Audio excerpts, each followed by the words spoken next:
Did you expect a captive animal to be a happy animal? Sure, we all love going to SeaWorld and watching the dolphins and other large sea animals, but did you ever put their feelings or consider them before your entertainment needs? A perfect example of this gesture is Tilikum from the movie Blackfish. This killer whale seemed like a loyal companion till it ate many of its friends. But of course the media and general public blamed the mammal because it took the lives of people. No, ignore the killer part of its title. That is just an irony. This animal is a sweet and loving one. Even in the wild, they aren't vicious animals. The real fault is that of the trainers. Call me rude for blaming the deceased, but here's why they should be rolling in their grave. Animals need to be free, and here are the facts that prove it. Brought to you by the same organization, PETA, that shows the truth of animal slaughter, comes 10 secrets of SeaWorld and their abuse towards animals. One of the types of animals SeaWorld has are orcas.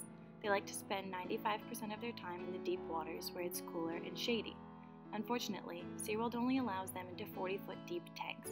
Clearly, that isn't deep enough for them, so they float to the top and get sunburned. SeaWorld, disgustingly enough, covers up their sunburn with black zinc oxide in order to cover up their harm to the animals. Also, the orcas in their tank would have to swim 1,500 laps a day in their little pool to cover 100 miles they'd swim every day in the ocean. From being so incredibly bored, they will start gnawing on the concrete sides of their tanks, which breaks their teeth. Another sickening issue is that the trainers masturbate the whales in order to collect sperm. Orcas choose their own mates in the wild, but at SeaWorld they are forced to breed, and on a regular basis. The male orcas are trained to float on their backs so that the owners can masturbate them and retrieve the sperm. This is also shown in the movie Blackfish. The females then have the sperm implanted in them and are also forced to breed at a minimum of 5 years earlier than they would naturally. A perfect example, Katina was 9 years old and she was used as a breeding machine. She also has been inbred with some of her own offspring. Besides the sickening actions the trainers perform, the animals aren't given much resting time. Between doing multiple shows a day and training, these animals are burnt out.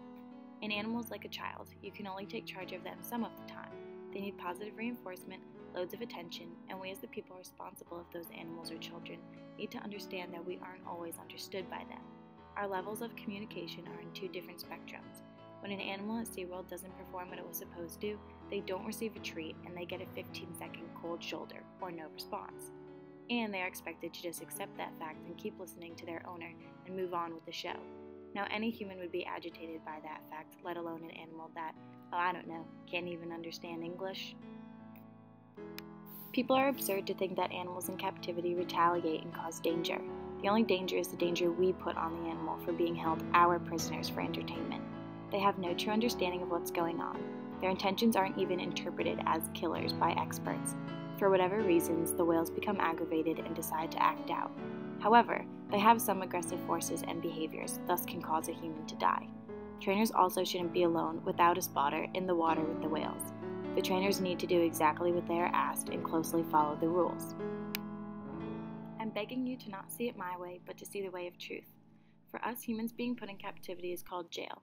Humans in jail suffer from many effects: isolation from families and other social relations, loss of privacy, poor physical and hygienic conditions, aggression, bullying, fear, suspicion, unsympathetic attitudes, lack of purposeful activity and control, loss of identity, pressure, and shame. People in jail suffer traumatic psychological problems and physical, and just like the relapse rate for crime is high, the chances that an orca will attack again is very likely. If you're against jail, then why would you be for animal captivity? Now think about this. About 100 people in 2013 were released for a crime they didn't commit. An orca being placed in a shallow tank for 30 years is just as bad as Ricky Jackson and Wiley Bridgman, who served in prison for 40 years for a murder crime they didn't commit. But think about when these men and other people just like them get exonerated. Their lives are destroyed when they leave prison, and so are orcas when they no longer are in the showbiz. After holding the animal captive for so long, you can't just release it back to the wild. You destroyed its lifestyle. And what's worse is that sometimes the orcas die during the process, which is the equivalent to a human being put on death row for a crime they didn't do. But orcas are practically on death row. May 2014, off the coast of Canada, a 103-year-old wild orca was found.